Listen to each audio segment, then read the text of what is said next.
as President Donald Trump has declared that the United States is completely destroying the terrorist regime in Iran in a series of messages posted to his Twitter account on Friday, March 13th. The statements come just one day after the newly appointed supreme leader of Iran, Mujtaba Khamenei, was killed in a joint as Israeli drone and airstrike, the second Iranian leader to be assassinated since the war began on February 28th. Trump's message: "We are winning." In his social media posts, President Trump directly addressed the Iranian people and pushed back against reports from outlets like the New York Times that suggested the US was not winning the war. The full quote from President Trump's message reads as follows: "We are now completely destroying the terrorist regime that is based on the territory of Iran, through the means of the US military and other possible means." Contrary to the New York Times report that the United States is not winning the war, the United States is winning. In terms of Iran's warships being destroyed, Iran's air force being destroyed,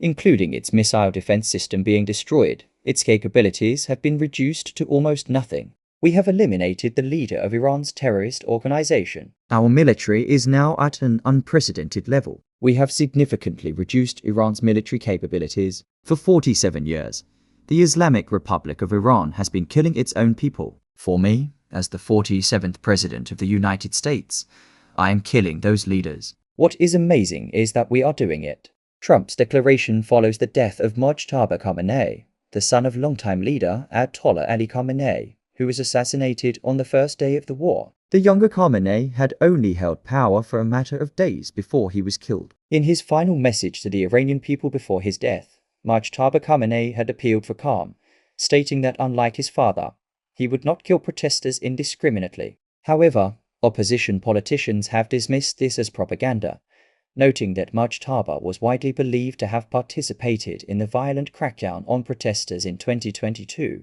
during which state media reported at least 40,000 were killed and over 330,000 arrested. Israel warned civilians to flee Tehran simultaneously. The Israeli Defense Ministry has issued a stark warning to the Iranian people: leave Tehran immediately. In a statement released early Saturday, March 14th, Israeli Prime Minister Benjamin Netanyahu declared that Israel is actively plotting to overthrow the Islamic Republic of Iran.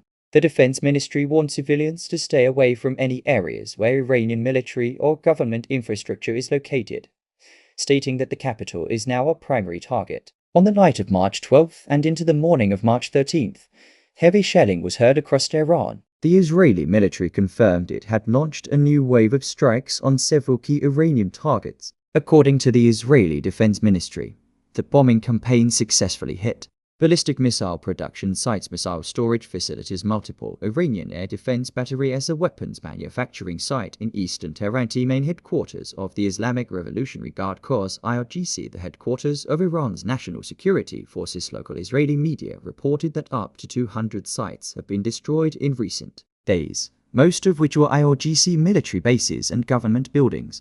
Iran's deteriorating position despite the intense bombardment, the IRGC has issued a defiant message, vowing to fight until the enemy is defeated. The Guard Corps has also warned its own people that anyone who gathers to protest against the regime will be killed, labeling any potential uprising as a tool of the foreign invaders. However, Iran's ability to retaliate appears to be waning. While Tehran continues to launch between 15 and 20 missiles per day at its military bases across the Middle East, this represents a roughly 90% reduction in its firing capacity since the start of the war. As military commanders have noted that while the threat is not zero, Iran's strategic capabilities have been severely crippled.